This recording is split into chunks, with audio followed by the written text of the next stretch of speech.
Se você dorme 8 horas e acorda cansado do mesmo jeito, o seu cansaço não é de sono, é de plantão emocional. Hoje a gente vai te responder por que dormir não resolve esse tipo de cansaço, como a sua família te treinou sem querer para ser o pilar de todo mundo e 2 passos para você sair desse plantão sem precisar abandonar ninguém.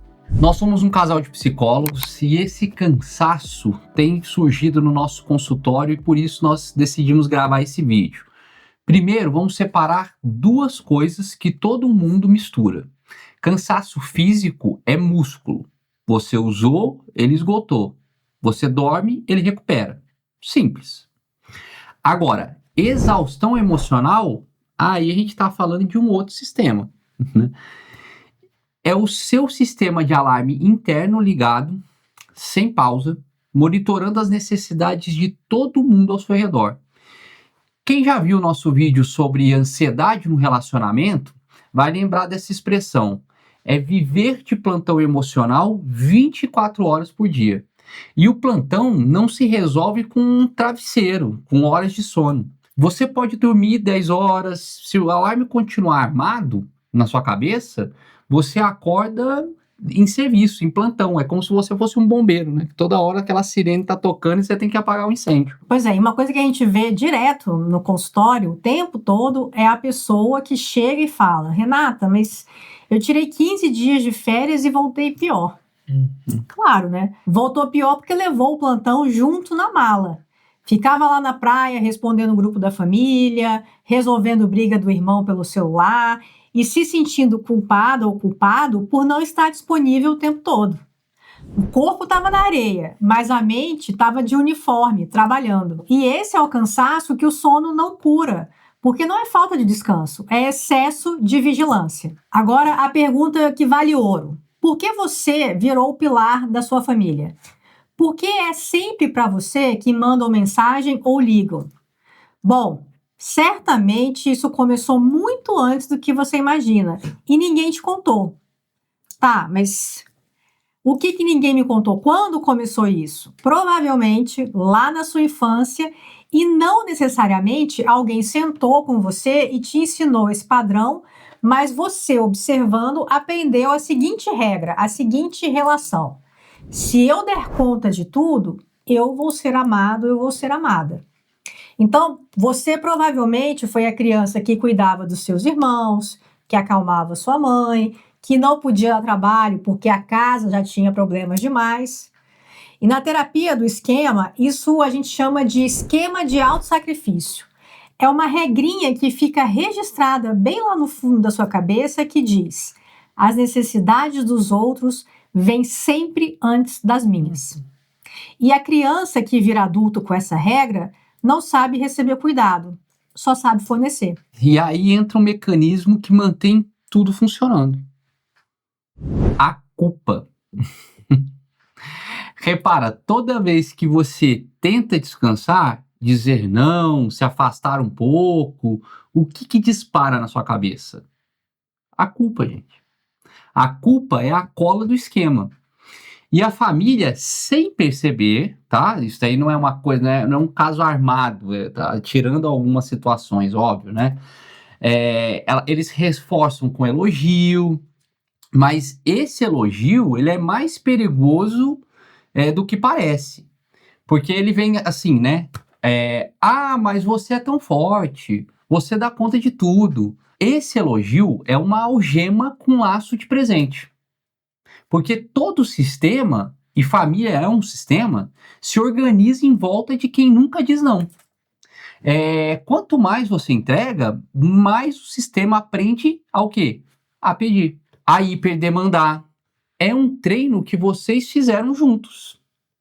Durante décadas, às vezes, e continua funcionando. Por isso que perpetua esse ciclo e por isso que você está sobrecarregado e cansado. E se você está se identificando, se reconhecendo com o que a gente está falando aqui, escreve aí nos comentários e diz pra gente, conta pra gente se você é o pilar da sua família. Então, vamos jogar para cada um a sua responsabilidade. Anota o primeiro passo, a primeira dica, um mapa da demanda. Durante uma semana, você vai anotar 3 coisas toda vez que alguém te acionar.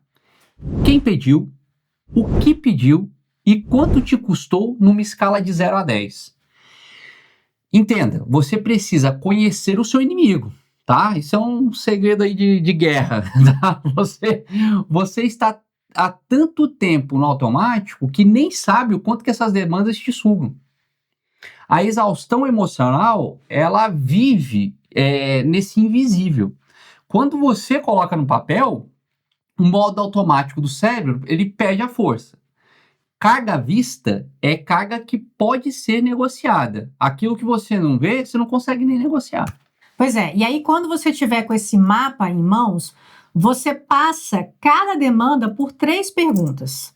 A primeira é: isso é meu? Porque a briga do seu irmão com a esposa dele, por exemplo, não é sua.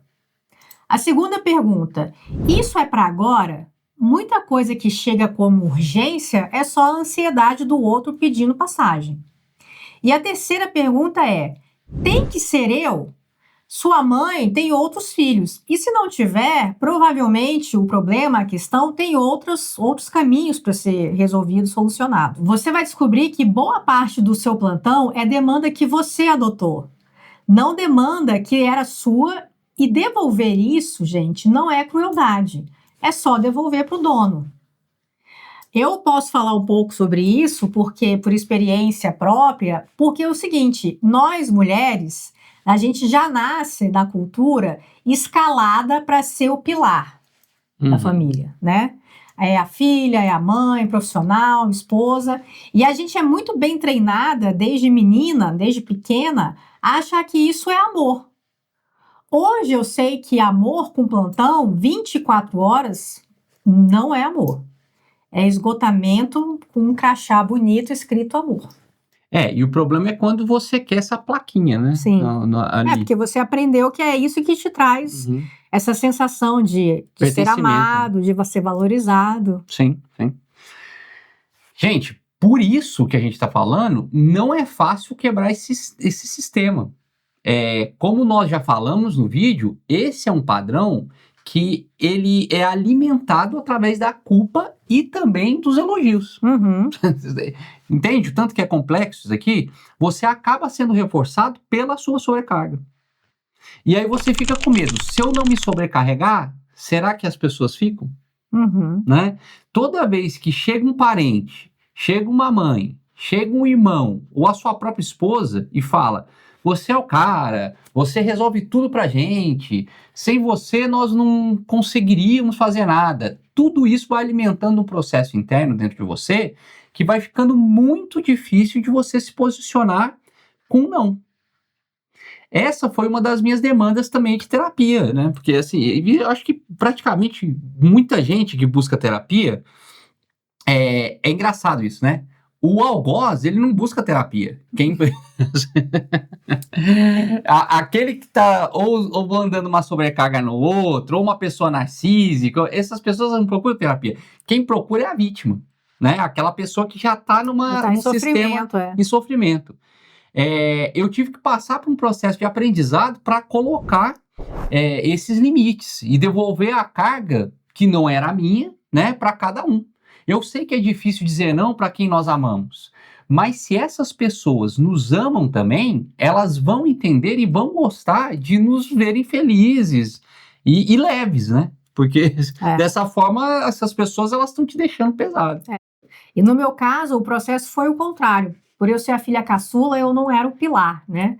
Mas eu tenho uma irmã mais velha e aí eu precisei, tanto eu quanto meu irmão, a gente precisou dar essa alforria, digamos assim, para ela, de que ela não tinha que carregar tudo, de que não era papel dela carregar tudo, que ela podia e pode dividir tudo com a gente, né? Então é importante também, se você não é o pilar, é importante você então ter consciência aí de talvez libertar essa pessoa que está nessa posição aí, se sentindo sobrecarregada e que muitas vezes nem fala isso, né? Tá ali só fazendo porque se sente culpada se não fizer e por aí vai. E tem mais uma coisa. E assim, é porque, gente, filho é filho, pai é pai, tio é tio, por aí vai, A gente tem que aprender a separar esses papéis. E dependendo da cultura, o filho é colocado na posição de marido, ou de pai, ou alguém toma uma posição XYZ, porque acha que o fulano não vai dar conta. Isso é perigoso, porque você não consegue carregar essas pessoas nas costas, é muito difícil. E aí a sua máscara de oxigênio vai cair, você coloca no outro e você se afoga antes, e o outro que não desenvolveu recurso também não vai conseguir se salvar. Então você tem que tomar cuidado com isso. E tem mais uma coisa: sair do plantão não é abandonar a sua família, é voltar para ela inteiro ou inteira, né? Presente ali de verdade, ao invés de ser presente só pela metade e exausto. O pilar que descansa, né, que faz a manutenção, sustenta por mais tempo.